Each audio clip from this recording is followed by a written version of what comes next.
Kembali Kompas Petang, Saudara. PDI Perjuangan merespons impor kendaraan niaga asal India oleh PT Agrinas Pangan Nusantara. Menurut PDIP, ada banyak perusahaan yang sudah memenuhi syarat tingkat komponen dalam negeri atau TKDN, sehingga perusahaan itu seharusnya yang didahulukan. Wakil Sekjen PDI Perjuangan Adian Napitupulu bilang partainya sepakat jika impor kendaraan niaga asal India untuk Koperasi Merah Putih agar ditunda. Selain itu, Adian bilang ada banyak perusahaan kendaraan yang beroperasi di dalam negeri yang memenuhi standar TKDN. Sehingga jika ada kebutuhan untuk Koperasi Merah Putih, perusahaan itulah yang seharusnya diperhitungkan.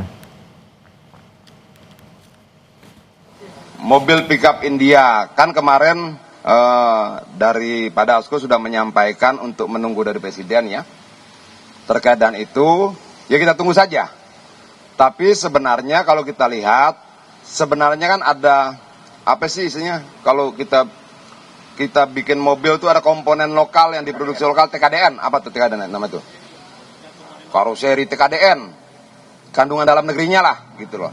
Rata-rata kan kalau saya tidak salah ya, itu sekitar sudah rata-rata 40%. Apakah kemudian impor yang dari mana? India ini juga memenuhi kriteria itu? Jangan sampai kemudian pabrikan-pabrikan yang sudah membangun di Indonesia, yang sudah memenuhi 40% TKDN itu, kemudian kehilangan kesempatan karena hal-hal lain.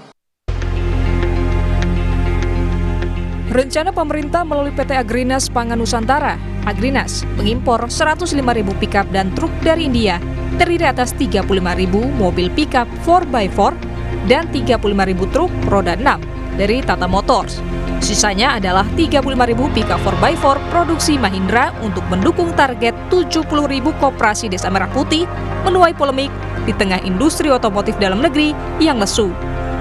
Wakil Ketua DPR Sufmi Dasko Ahmad meminta pemerintah untuk menunda impor kendaraan-kendaraan niaga dari India. Posisi Presiden yang masih berada di luar negeri menjadi pertimbangan. Jadi rencana untuk impor 105.000 mobil pickup dari India, saya sudah menyampaikan pesan kepada pemerintah untuk rencana tersebut ditunda dulu, mengingat Presiden masih di luar negeri. Tentunya Presiden pada saat pulang akan membahas detail-detail mengenai impor tersebut, dan tentunya juga Presiden akan meminta pendapat dan mengkalkulasi kesiapan dari perusahaan dalam negeri. Merespon permintaan itu, Direktur Utama PT Agrinas Pangan Nusantara, Joao Angelo de Sousa Mota mengatakan siap mematuhi apapun keputusan pemerintah dan DPR. Meski ada usul penundaan, tetapi Joao mengatakan ada 1.200 pickup yang telah tiba di Indonesia. Apapun keputusan negara, keputusan DPR, itu adalah suara rakyat dan mewakili rakyat. Saya sebagai Direktur Badan Usaha Milik Negara, saya akan taat, saya akan loyal, dan saya akan manut. Tindak lanjut yang unit yang sudah sampai, tetap kami manut dan taat kepada pemerintah dan DPR, di mana mereka mewakili rakyat. Jadi kalau memang disuruh bahwa tidak boleh dipakai, kami tidak akan pakai. Impor 105.000 unit mobil dari India juga diprotes oleh pelaku industri otomotif tanah air. Menurut Kamar Dagang dan Industri atau Kadin Indonesia, produsen otomotif dalam negeri mampu menyediakan kebutuhan pickup untuk Koperasi Desa Merah Putih. Mobil pickup untuk kebutuhan koperasi desa itu kan dengan jumlah yang begitu besar, kami menghimbau agar Bapak Presiden kalau bisa membatalkan rencana tersebut, karena apa?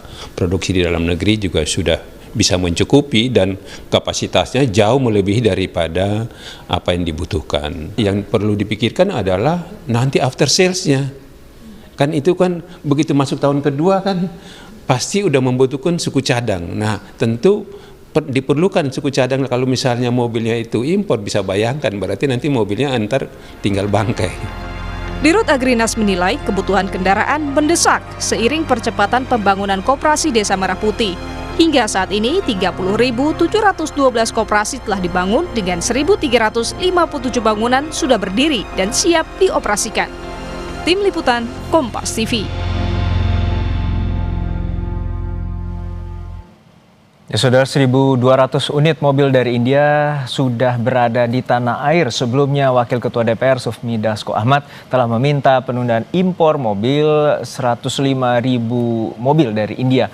Kita akan bahas polemik impor mobil dari India ini dan sudah bersama kami juru bicara Partai Gerindra Astrio Veligen dan juga Mas Nailul Huda, Direktur Ekonomi Digital dari Selu. Selamat petang Bapak-Bapak.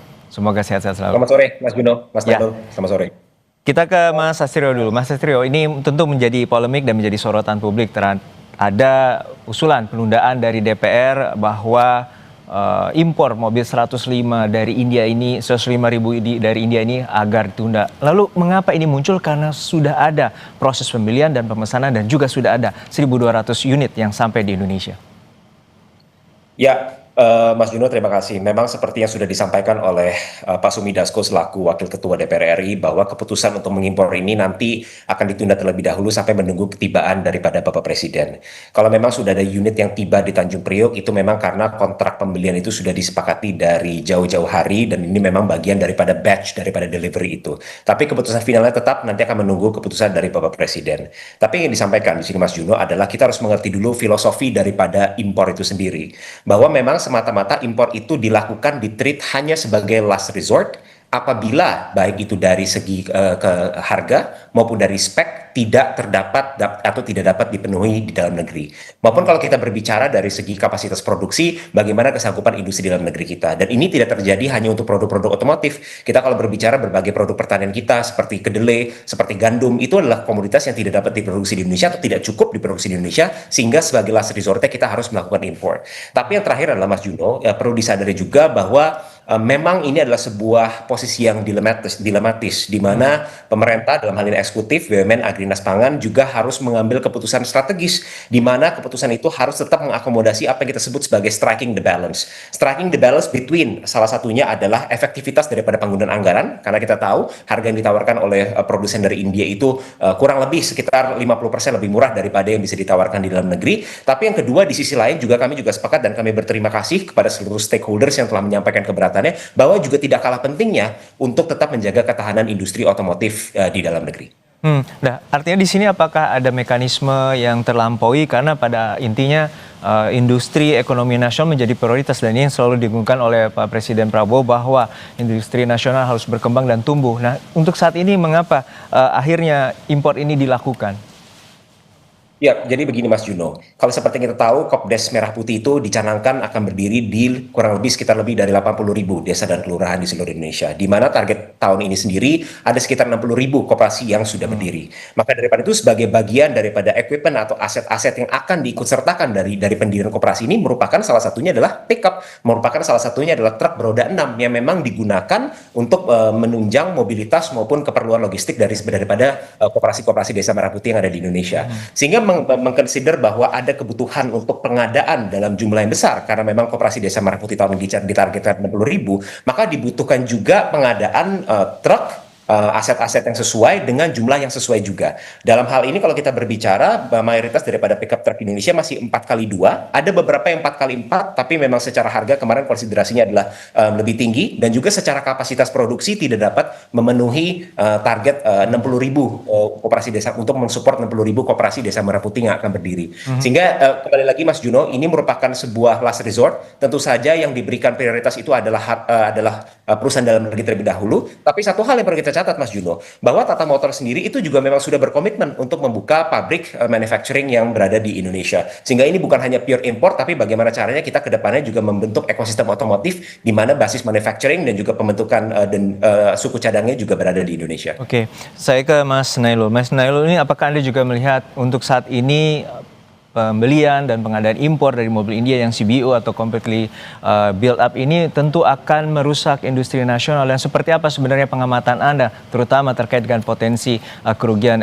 industri nasional?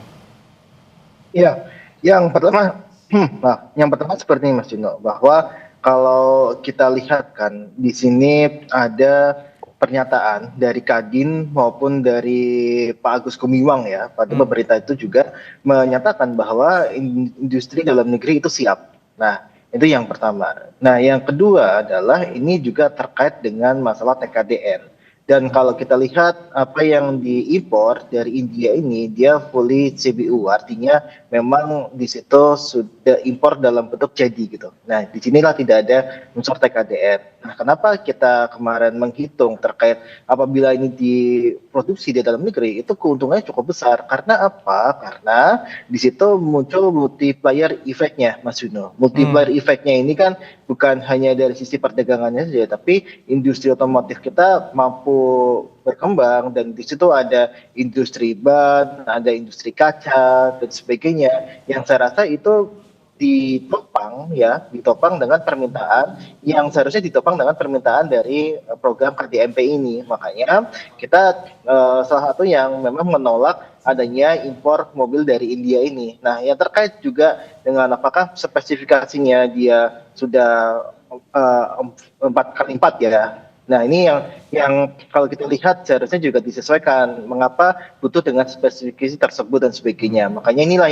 yang jadi perhatian publik, bahwa apakah memang dibutuhkan impor mobil yang cukup besar gitu kan. Sedangkan di dalam negeri itu diklaim oleh pemerintah dan juga Kadin itu produksinya mencukupi. Ya, tapi tadi sebelumnya juga PT Agrinas menyampaikan bahwa secara harga dan kemudian komparasi dari harga ini juga mobil dari India ini untuk diimpor ini tentu lebih murah. Dan seperti apa sebenarnya pandangan Anda bahwa bila industri nasional ini kemudian juga dimanfaatkan untuk membangun mobil niaga ini untuk Indonesia seperti apa? Terutama tadi Koperasi Merah Putih. Ya, makanya tadi sampaikan tuh Agrinas sampaikan untuk mobil dengan spesifikasi yang diimpor sama Agrinas itu lebih mahal. Nah, yang kita pertanyakan adalah mengapa kita butuh dengan spesifikasi tersebut, ya kan? Apakah memang kita cukup butuh untuk 4x2, 4x2 dan tidak 4x4 gitu kan? Ini yang kita pertanyakan gitu kan. Apakah memang butuh dengan spesifikasi tersebut sehingga kita harus impor. Sedangkan kalau kita lihat ya, kita kan yang disampaikan oleh pemerintah ya, bahwa di sini angkutannya untuk angkutan untuk yang bukan angkutan tambang kan, tapi angkutan yang dia sifatnya kebutuhan petani, terus kebutuhan masyarakat, gas dan sebagainya. Itu seperti itu, tidak kita mengangkut tambang dan sebagainya. Ya, tapi Mas Nailul, dari klaimnya PT Agrinas dapat menghemat sekitar 5 hingga 10 triliun atau 50 juta rupiah per mobil bila dibandingkan dengan industri otomotif nasional. Iya, nah makanya kan ketika beda spesifikasinya itu lebih mahal, Mas. Nah, ini kan yang kita pertanyakan kan, mengapa butuh spesifikasi tersebut gitu. Nah, kalau dia 4x4 sih lebih mahal gitu kan, dibandingkan dengan 4x2 gitu kan. Nah, apakah ini yang memang dibutuhkan gitu kan? Apakah kita cukup butuh yang dia 4x2 dan sebagainya? Itu kan yang sebenarnya kita butuh yang seperti apa gitu. Jangan kita cuma butuh yang spesifikasi di bawah itu, tapi pemerintah memaksakan itu untuk spesifikasi di atas itu, sehingga ya dia impor aja gitu. Karena kan ini kan rente kan termasuknya. Ya, kita ke Mas Astrio. Mas Astrio, sebenarnya seperti apa kebutuhan dari Koperasi Merah Putih ini, terutama kebutuhan mobil niaga, mobil pickup ataupun truk yang tadi spesifikasinya 4x4 dan juga ada 4x6. Dan untuk industri otomotif nasional sendiri baru memenuhi 4x2. Ya, Mas Juno, sebenarnya saya juga sepakat dengan apa yang disampaikan oleh Mas Nailul, bahwa memang Partai Gerindra juga mendorong adanya asesmen lebih lanjut. Apakah memang dari keseluruhan KDMP ini semuanya memerlukan kendaraan dengan spesifikasi katakanlah 4x4? Kami yakin pasti ada area-area, daerah-daerah yang memang mutlak membutuhkan 4x4, karena kita tahu sendiri berbagai kontur daerah itu memiliki medan yang sangat menantang, yang tidak mungkin, bahkan untuk angkutan yang mungkin cukup lightweight sekalipun tidak bisa dilakukan dengan 4x2. Beberapa daerah di Kalimantan kita tahu sendiri, kalau tidak pakai mobil 4x4, jalan pun tidak bisa. Jadi memang pasti ada daerah butuh 4x4, tapi kami juga yakin tidak mungkin semua daerah itu membutuhkan 4x4. Itu yang pertama. Tapi di sisi lain, kembali menyambung ke argumen daripada last resort, Mas Juno, perlu kita pahami bahwa Koperasi Desa Merah Putih ini merupakan instrumen program untuk menggencarkan pemerataan ekonomi. Makanya program ini ditargetkan rampung 60.000 Koperasi Desa Merah Putih harus beroperasi pada tahun ini. Sehingga salah satu aspek kuncinya adalah kecepatan daripada delivery unit itu tersebut. Sehingga walaupun unit tersedia di dalam negeri, kemarin salah satu yang tantangan yang ada itu adalah kemampuan produksi dalam negeri itu belum cukup untuk mendeliver 100.000 unit dalam 1 tahun ini. Sehingga konsiderasinya adalah banyak, tapi kami sepakat bahwa ujung-ujungnya ini harus merupakan sebuah striking the balance kembali lagi dalam satu efektivitas dan efisiensi daripada penggunaan anggaran agar dapat semaksimal mungkin dan dapat seefisien mungkin, tapi di sisi lain kita juga harus mempertimbangkan kelangsungan daripada industri otomotif dalam negeri kita, Mas. Oke, terakhir ke Mas Nail. Untuk saat ini seperti apa sebenarnya terkait dengan terjadinya ketidaksinkronan antara kementerian dan lembaga dan kemudian untuk pengadaan mobil impor ini dan juga terkait dengan investasi atau kepercayaan investasi dari pihak luar terhadap Indonesia dan juga menumbuhkan industri nasional? Ya, tadi saya sepakat juga sama Mas Satrio ya, terkait juga ini perlu ditelaah lebih lanjut gitu kan, bahwa tidak semua daerah itu membutuhkan 4x4 gitu kan, dan itu harus dibuka secara luas ke publik gitu kan. Nah ini yang memang harus dilakukan oleh Agrinas gitu. Nah yang kedua adalah yang kita dorong itu bukan hanya komitmen saja, tapi ya Tata Motors harus membuka pabriknya di sini gitu kan. Nah inilah yang sebenarnya kita dorong melalui kebijakan TKDN. Makanya ketika kita bicara kebijakan TKDN, ya Tata Motor ataupun Mahindra memenuhi atau tidak gitu kan. Nah ini kan impornya kan impor CBU gitu kan. Nah inilah yang memang kita sebutkan itu bisa merugikan ekonomi secara nasional. Karena apa? Karena yang sejatinya itu bisa diproduksi dalam negeri, ya walaupun ada yang ada sebagian yang butuh 4x4, tapi yang 4x2 itu sudah bisa gitu. Nah ini yang dirugikan sebenarnya, makanya ini harus benar-benar kita tough kepada aturan bahwa ya dia harus memenuhi alokasi TKDN dan sebagainya yang harusnya itu ya tidak hanya komitmen tapi juga tindakan yang nyata. Oke, terakhir ke Mas Astri untuk tenggat waktu yang untuk pembicaraan dan pembahasan dengan Pak Presiden sendiri seperti apa nantinya untuk keputusan terkait dengan pengadaan mobil ini? Ya, tentu saja kita sekarang masih menunggu kepulangan dari Bapak Presiden. Seperti kita tahu, beliau masih menyelesaikan lawatannya mulai dari Amerika Serikat, lalu beliau bertolak ke Inggris, dan sekarang beliau berada di Timur Tengah. Dan tentu saja ketika beliau nanti kembali ke tanah air, ini akan menjadi salah satu prioritas utama untuk segera dibahas semua cost-nya apa, benefit-nya apa, plus-nya apa, minus-nya apa, dan kemudian nanti keputusan tersebut pasti akan diambil oleh Bapak Presiden. Baik, pertumbuhan terkait dengan industri nasional otomotif dan juga koperasi Desa Merah Putih, pemenuhan terkait dengan kendaraan dan juga lokasi yang dimana tadi ada remote area atau daerah terpencil yang harus juga diperhatikan. Terima kasih atas insight-nya juru bicara Partai Gerindra, Astrio Felgen, dan juga Mas Nailul Huda, Direktur Ekonomi Digital Excelios. Sehat-sehat selalu Bapak-Bapak. Terima kasih, selamat sore.